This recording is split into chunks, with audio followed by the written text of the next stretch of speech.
Bonjour à tous, bienvenue dans cette deuxième vidéo sur le thème de l'hypersensibilité. Aujourd'hui, je vais parler de grandir en tant qu'hypersensible. Comment un enfant vit son hypersensibilité, qu'est-ce qu'il ressent à l'intérieur et comment il vit l'entrée à l'école. L'enfant hypersensible, comment est-ce qu'il perçoit les choses? Eh bien, tout d'abord, il perçoit les sens, beaucoup d'informations sensitives de manière extrêmement intense. Donc, il se peut que parfois il refuse de manger certains aliments, il refuse de s'habiller avec certaines matières, qu'il refuse d'aller dans tel endroit qui lui inspire de la peur, par exemple, que ce soit au cours de théâtre ou d'autres choses. Il va également ressentir une émotion très intense, donc ça va être difficile pour lui de gérer tout ça. Il va parfois ressentir de la colère, de la tristesse, de la joie aussi bien sûr, et avoir l'impression qu'il est entièrement cette émotion-là. Ça veut dire qu'il n'arrive pas à dissocier en fait cette émotion de lui-même. Il devient la colère, il devient la tristesse, il devient la joie. Il est dans l'être avec un grand E totalement. Il y a également l'empathie.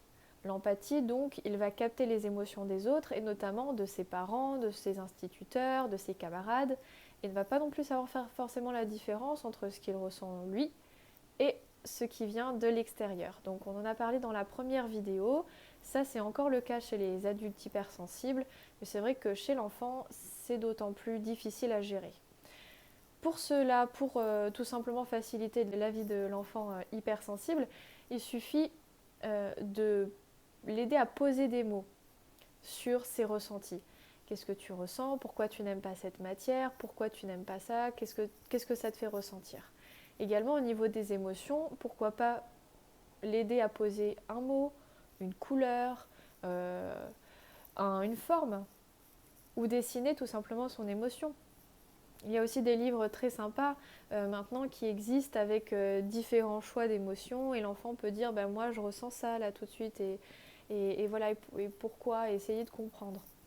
Euh, donc ça c'est l'enfant est dans l'être total. Il vit avec ses émotions, ses ressentis, il essaie de gérer en fait. C'est très difficile de gérer parce qu'il y a tellement d'informations d'un coup que c'est comme si on nous mettait dans une pièce avec la lumière une lumière qui clignotait, des choses visuelles partout qui bougent, des sons qui viennent à droite à gauche, avec des choses qui nous touchent partout.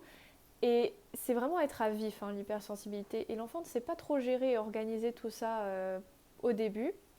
Avec l'écriture, avec l'apprentissage de l'écriture, ça s'organise un peu mieux au niveau de la logique pour bien commencer à structurer en fait les émotions, les ressentis au niveau du cerveau. Donc c'est comme ça, c'est ça au départ. Après, avec l'école, ce qui se passe à l'école, c'est que on va apprendre aux enfants, ou à tous les enfants, à être dans le faire.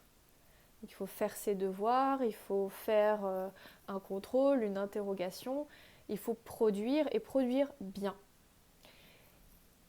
Et ce qui est compliqué pour un enfant hypersensible à l'école, c'est que ce faire arrive avant l'être. Ça veut dire que faire un contrôle, faire un devoir, peu importe ton émotion, il faut que tu le fasses bien. C'est ça qui compte, c'est la note. Donc l'enfant hypersensible, lui, a besoin de faire passer l'être avant le faire.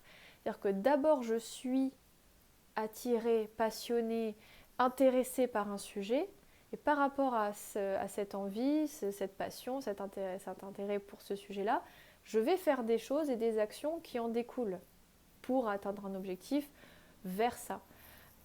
Cependant, au début, à l'école primaire, on n'est pas du tout là-dedans. On est plutôt dans il faut apprendre par cœur, il faut fournir un travail, et c'est là-dessus qu'on nous attend.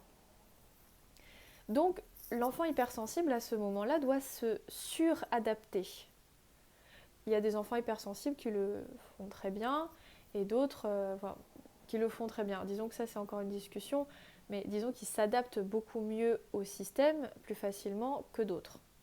Et encore, je ne suis pas sûre parce que il se peut toujours que ça ait quand même des conséquences plus grave encore, de se suradapter extrêmement. Parce qu'à l'inverse, on essaie de plus en plus de réduire cette part de nous qui est émotionnelle, ou en tout cas de la reléguer bien loin pour être dans ce qu'on attend et pour être dans le faire, et bien à ce moment-là, cette partie-là, elle bout quand même. Hein. Parce qu'en fait, ça devient... quand on ignore quelque chose, quand on lutte contre quelque chose, ça revient encore plus fort. Donc ça peut arriver. Un enfant hypersensible qui doit s'adapter va se couper d'une partie de son émotionnel et de sensibilité pour deux choses. Tout d'abord parce que le système a cette attente. Hein. Les institutions ont cette attente envers les enfants.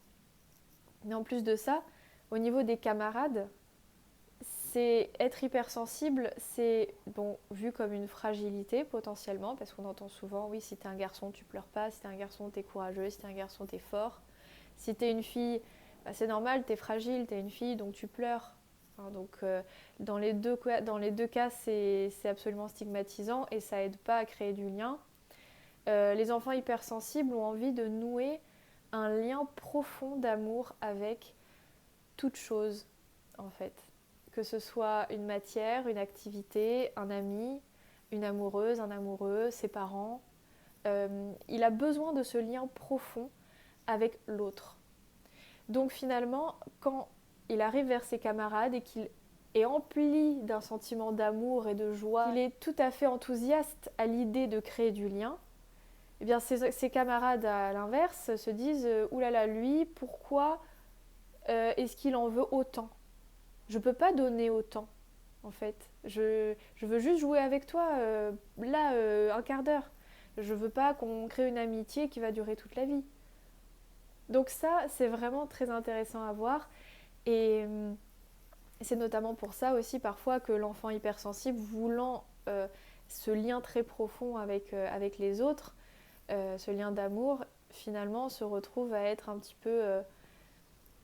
à être rejeté, hein, tout simplement. Être rejeté et être vu comme la personne faible de la classe, par exemple. Parce qu'elle vit les choses autrement. Elle a une autre logique. Donc, il y a tout ça qui est très contradictoire, en fait, dans l'enfance d'un hypersensible. À la fois, il faut correspondre à des attentes, il faut fournir un travail, il faut être dans le faire, et en même temps, il faut un peu ignorer l'être, mais l'être est là. Donc, qu'est-ce qu'on en fait de tout cet être que nous sommes ? Est-ce qu'on le réduit ? Est-ce qu'on l'oublie ? Est-ce qu'on le met en veille ? Est-ce qu'au contraire, on essaie de trouver des solutions pour que l'enfant puisse vivre cette hypersensibilité tout en étant dans le faire ? Voilà, en fait, c'est ces questions-là qu'il faut se poser.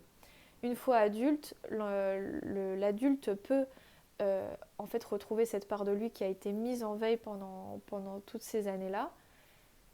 Et souvent, quand l'adulte s'en rend compte, il se dit « Ah oui, je me suis toujours sentie en décalage avec mes collègues, avec mes amis.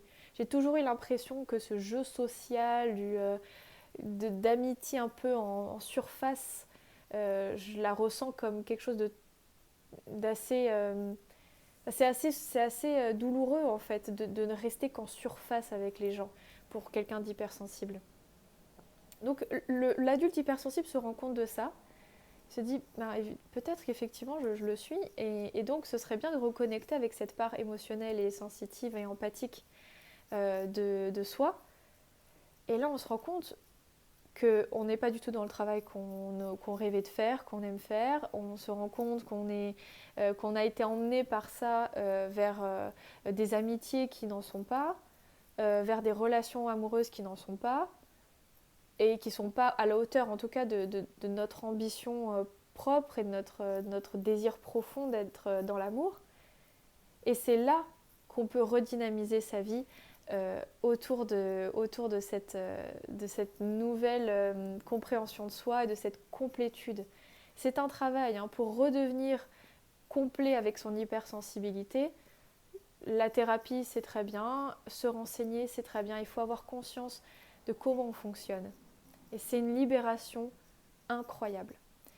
Si cette vidéo vous a éclairé sur votre propre comportement, sur le comportement d'un enfant que vous connaissez hypersensible, j'en suis extrêmement heureuse. Je vous remercie d'être présent pour voir cette vidéo. Je vous dis à demain pour une troisième vidéo sur l'hypersensibilité et à très vite.